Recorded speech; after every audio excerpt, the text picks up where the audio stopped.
تیر کال ګمرکاتو 1.1 میلیارد عواید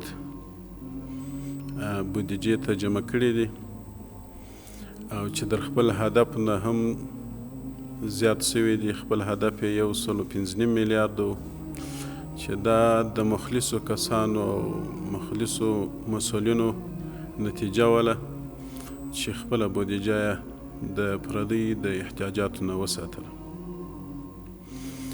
محترمو، تیر کال موږ تقریبا 5,88,000 محمولي واردات درلودل او 1,80,000 محمولي مصادرات درلودل.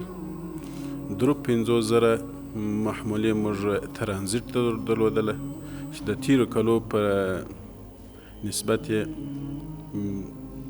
سیال نسته.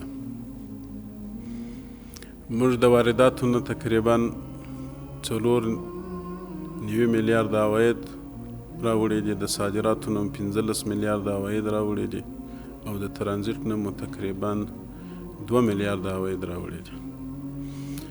نو خپل ولس ته ډاډ ورکوو چې ستاسو چې کم محصول په ګمرکاتو کې جمع سوی دی دا ستاسو د خدمت لپاره ورته مصرفیږي او ملي بودیجې ته جمع کیږي.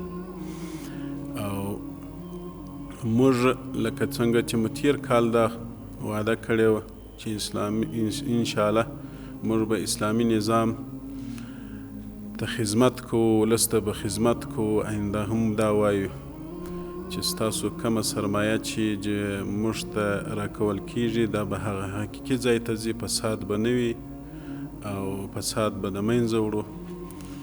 دا مختصر راپور و، نور که څه پوښتنه ول هغه به سره جواب کو. الله مو وساته. السلام علیکم.